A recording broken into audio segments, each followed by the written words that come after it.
Finalement, la dernière chose à visiter sur la Piazza San Marco, c'est le musée Correr. Pas grand chose à dire là-dessus, juste beaucoup à montrer. Absolument somptueux, presque autant que le palais du Doge lui-même.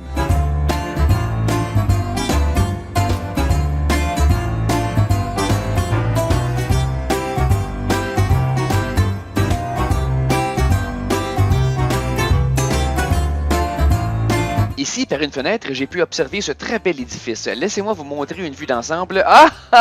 Que la vie est cocasse! Tenez-vous là pour dire, je suis un grand fan de matériel qui devrait être souple, mais ne l'est pas. C'est toujours mon élément préféré de la sculpture, le tissu. D'ailleurs, un de mes petits plaisirs de la vie quotidienne, c'est de mouiller une des barbouillettes, la chiffonner et la mettre au congélateur. Après ça, ses plis sont solidifiés et elle tient debout tout seul! Je vous avais dit qu'en voyageant avec moi, vous alliez m'entendre triper sur des affaires bizarres. Mais cette photo montre également autre chose que j'ai remarqué à Venise, et c'est possiblement quelque chose propre à l'Italie ou l'Europe au complet. Vous avez vu des tonnes de plafonds ornés, peints et décorés, et croyez-moi, il m'en reste encore à vous montrer, assez pour vous faire oublier des chefs-d'œuvre comme la chapelle Sistine et la toit du stade. Mais à l'opposé, vous remarquerez qu'il y a très peu de planchers sur mes photos. C'est parce que j'ai généralement trouvé les planchers assez horribles. Ils ont beau être en marbre, regardez, on se croirait dans le lobby de la Banque Scotia. J'ai une théorie, c'est peut-être simplement qu'on y est habitué. Quelqu'un du 15e siècle qui regarderait une de ces salles ornées qui vient tout juste d'être terminée serait probablement très satisfait du plancher au plafond. À ses yeux, tout semble somptueux. Mais tout ce style architectural somptueux s'est perdu avec les années.